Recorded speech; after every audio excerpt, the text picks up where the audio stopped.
Bab 5. Jati diri bangsa dan budaya nasional.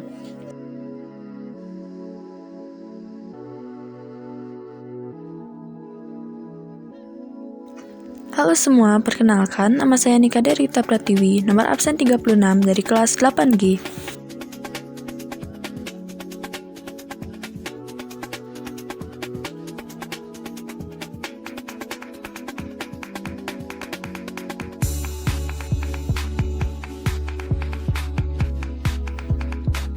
Pada kesempatan kali ini, saya akan menjelaskan 1. Indonesia dan budaya nasional. 2. Penyebab keberagaman dan dampak positif dan negatif dari keberagaman. 3. Bagaimana caranya melestarikan kebudayaan nasional. 4. Budaya nasional sebagai alat pemersatu bangsa. 5. Penurunan peminatan terhadap budaya nasional dan tantangan era globalisasi sebagai generasi muda. 6. Masukan atau saran kepada generasi muda tentang pelestarian budaya nasional. Dan yang terakhir adalah kesimpulan dari kebudayaan nasional. Indonesia dan budaya nasional.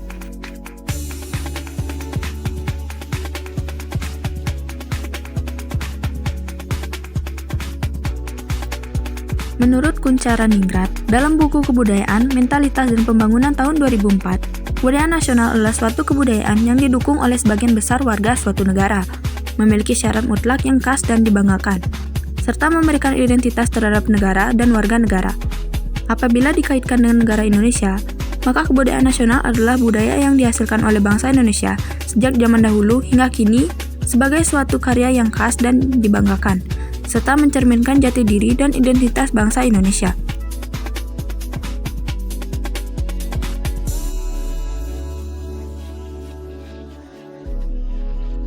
Kebudayaan nasional Indonesia sesungguhnya dibentuk oleh berbagai kebudayaan lokal. Jadi, kebudayaan nasional Indonesia merupakan puncak kebudayaan lokal yang ada di seluruh daerah Indonesia. Meskipun begitu, tidak semua kebudayaan lokal bisa menjadi kebudayaan nasional Indonesia. Kebudayaan lokal bisa diangkat menjadi kebudayaan nasional apabila kebudayaan tersebut bisa mengakumulasi nilai atau dapat diterima masyarakat secara nasional.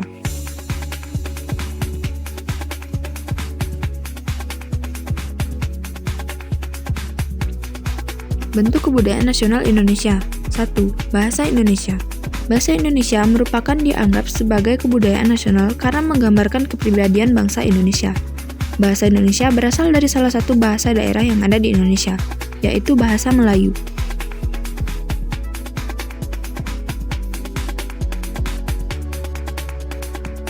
Bahasa Melayu diangkat menjadi bahasa Indonesia karena beberapa alasan, yaitu 1. Bahasa Melayu sudah digunakan menjadi bahasa pengantar antar suku di Indonesia sebelum akhirnya disahkan menjadi bahasa Indonesia. 2. Bahasa Melayu tidak mempunyai versi atau tingkatan. 3. Bahasa Melayu bersifat sederhana dan mudah dipelajari. 4. Bahasa Melayu mudah beradaptasi sehingga bisa diikuti dan dipahami oleh semua suku di Indonesia.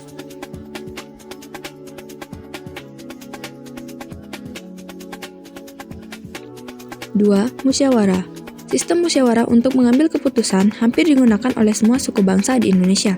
Oleh sebab itulah, musyawarah diangkat menjadi kebudayaan nasional. Sistem musyawarah untuk mengambil keputusan digunakan secara nasional, mulai dari tingkat terkecil, yaitu desa, hingga tingkat tertinggi, yaitu negara.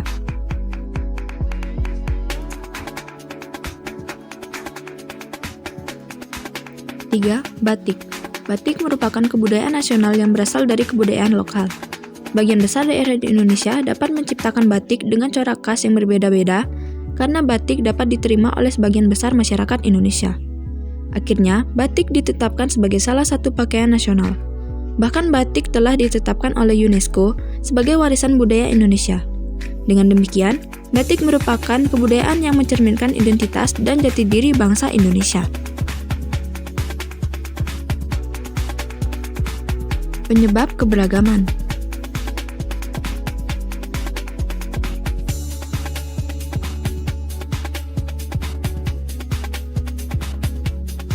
Faktor-faktor penyebab keberagaman. Faktor geografis. Indonesia merupakan negara kesatuan yang sangat luas dan memiliki ribuan pulau. Masing-masing pulau berkembang sesuai alam yang ada di sekitar daerahnya. Luas wilayah Indonesia yang besar berpengaruh terhadap banyaknya keberagaman yang dimiliki kondisi itu, menjadikan sumber keberagaman tercipta, seperti suku, budaya, ras, dan golongan. Faktor iklim. Berdasarkan pembagian iklim matahari, Indonesia secara umum beriklim tropis yang panas. Iklim yang ada di suatu daerah dapat berbeda dengan daerah lain. Hal ini dinamakan dengan iklim setempat. Perbedaan musim hujan dan kemarau antar daerah, perbedaan kondisi alam, seperti pantai dan pegunungan itulah yang mengakibatkan perbedaan pada masyarakat Indonesia. Pengaruh kebudayaan asing. Keberagaman bisa muncul karena pengaruh kebudayaan asing yang memiliki ciri yang berbeda, biasanya lewat komunikasi atau mereka datang ke Indonesia. Hal tersebut menjadikan terjadinya akulturasi atau pencampuran unsur kebudayaan asing dengan kebudayaan Indonesia. Agama. Agama merupakan sistem keyakinan kepada Tuhan. Masuknya agama dapat memengaruhi perkembangan budaya pada suku-suku bangsa tertentu. Kebebasan beragama di Indonesia dijamin oleh Undang-Undang Dasar 1945. Agama yang diakui secara sah di Indonesia ialah Islam, Kristen, Katolik, Hindu, Buddha, dan Konghucu. Keberagaman agama di tengah-tengah masyarakat menunjukkan bangsa Indonesia adalah bangsa yang religius. Semua agama meyakini akan keberadaan dan kekuasaan Tuhan. Akan tetapi, sistem keyakinan dan ibadah antara satu agama dengan agama yang lain berbeda. Perbedaan agama tersebut yang menjadi faktor penyebab keberagaman masyarakat Indonesia.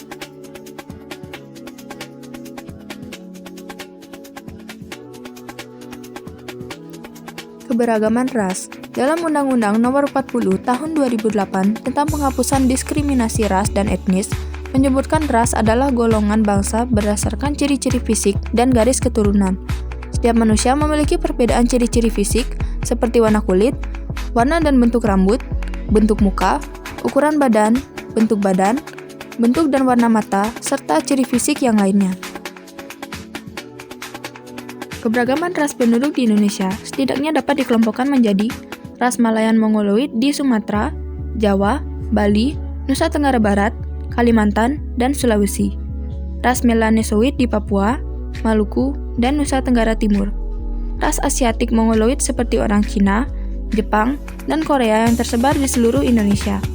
Ras Kaukasoid yaitu orang India, Timur Tengah, Australia, Eropa, dan Amerika.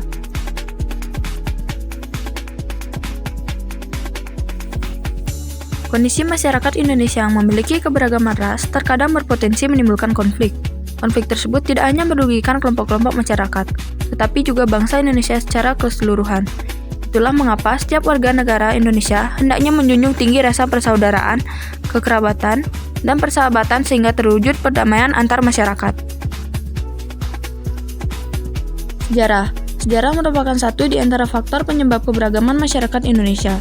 Sejarah menyatakan bangsa Indonesia merupakan bangsa imigran yang datang dari daerah Yunan Selatan atau Indochina.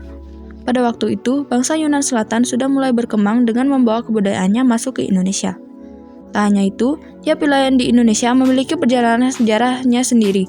Misalnya, wilayah yang memiliki riwayat sejarah kerajaan Islam akan memiliki ciri khas budaya khusus terkait sejarah ini. Dampak positif dan negatif keberagaman. Dampak positif: 1. Menjadikan Indonesia sebagai bangsa yang kaya. 2. Memiliki identitas bangsa yang khas. 3. Membuat interaksi masyarakat jadi berjalan dinamis. 4. Membuat kehidupan jadi lebih berwarna dengan toleransi. 5. Mendorong dan mengembangkan inovasi kebudayaan. 6. Menarik wisatawan asing untuk datang ke Indonesia. 7. Meningkatkan perekonomian negara. 8. Meningkatkan kualitas pemikiran dan kreativitas dalam masyarakat. 9. Memenuhi kebutuhan masyarakat yang beragam. 10. Memperluas wawasan masyarakat. Dampak negatif: 1. Muncul banyak persaingan karena merasa ingin jadi paling unggul. 2. Menciptakan sikap egoisme dan fanatisme. 3. Banyak potensi perpecahan yang mengarah ke konflik. 4. Mengganggu proses pembangunan nasional. 5. Munculnya kelompok rasis dan radikal di tengah masyarakat. 6. Negara menjadi kesulitan dalam mengatur masyarakat. 7. Adanya diskriminasi terhadap kelompok minoritas. 8. Menimbulkan kecemburuan sosial di tengah masyarakat. 9. Munculnya sikap etnosentrisme yang berlebihan. 10. Sulit untuk mewujudkan persatuan dan kesatuan. Bagaimana caranya melestarikan kebudayaan nasional? 1. Mempelajari budaya bangsa. 2. Memperkenalkan budaya kepada orang lain. 3. Memperkenalkan budaya kepada negara lain. 4. Tidak terpengaruh pada budaya asing. Mengapa kebudayaan dapat menjadi alat pemersatu bangsa? Seperti yang diutarakan oleh Menteri Kebudayaan dan Pariwisata Jerwaci, budaya bisa menjadi alat pemersatu bangsa, karena melalui kebudayaan antar warga masyarakat akan semakin akrab. Untuk itu, setiap daerah perlu memperbanyak karnaval budaya karena kegiatan tersebut dapat memperkokoh persatuan bangsa, katanya pada pelepasan karnaval. Penurunan peminatan terhadap budaya nasional. Banyak anak muda Indonesia sudah melupakan budaya bangsa Indonesia dan menyukai luar negeri. Faktor kemajuan teknologi informasi adalah salah satu faktor yang membuat kecintaan anak muda akan budaya mereka sendiri mengurang. Bukan hanya itu, bahkan banyak anak muda yang menilai budaya Indonesia adalah budaya yang kuno dan tidak mengikuti zaman. Padahal budaya Indonesia memiliki banyak sekali ragam dan sangat keren. Sebagai masyarakat Indonesia, seharusnya kita mencintai dan mengembangkan budaya kita sendiri, dan memperkenalkan budaya kita kepada muka dunia, sehingga budaya kita dicintai masyarakat dunia. Tantangan era globalisasi sebagai generasi muda. Mengapa globalisasi menjadi tantangan tersendiri untuk kita? Hal ini karena globalisasi membawa pengaruh budaya global yang kuat melalui media massa, sehingga dapat menyebabkan hilangnya identitas budaya lokal dan mendorong homogenisasi budaya di berbagai negara. Globalisasi juga bisa menghadirkan tantangan, seperti ketidaksetaraan ekonomi, hilangnya identitas budaya lokal, masalah lingkungan, dan perubahan dalam dunia kerja. Pengaruh globalisasi sangat kompleks dan dampaknya berbeda-beda di berbagai negara dan komunitas. Saran untuk generasi muda. Generasi muda perlu mengenal kesenian dan kebudayaan Indonesia yang sangat banyak ragamnya. Dengan mengenal, akan lebih mudah untuk tertarik dan mempelajarinya. Selanjutnya akan muncul rasa ikut memiliki dan pada akhirnya tumbuh rasa mencintai seni dan budaya sendiri. Contohnya mengenal dan mempelajari kesenian dan lagu-lagu daerah. Kesimpulan, kebudayaan daerah merupakan kesenian tradisional yang dimiliki oleh setiap daerah maupun suku yang ada di Indonesia. Kebudayaan daerah yang dimiliki Indonesia merupakan sebuah aset mahal dan berharga nilainya. Karena kebudayaan lokal yang dimiliki Indonesia memiliki ciri dan identitas yang berfungsi sebagai pemerkaya dan pemersatu keragaman kebudayaan yang ada di Indonesia dengan semboyan Bhinneka Tunggal Ika. Namun, dalam usaha memperkokoh ketahanan bangsa, banyak sekali tantangan zaman dan pencegahan pencurian-pencurian hasil kebudayaan oleh negara lain, serta pemberian motivasi terhadap para pemuda untuk ikut dalam memperkokoh ketahanan bangsa melalui kebudayaan daerah. Sekian video pembahasan materi dari saya. Terima kasih telah meluangkan waktunya untuk menonton video dari saya. Sekian dan terima kasih.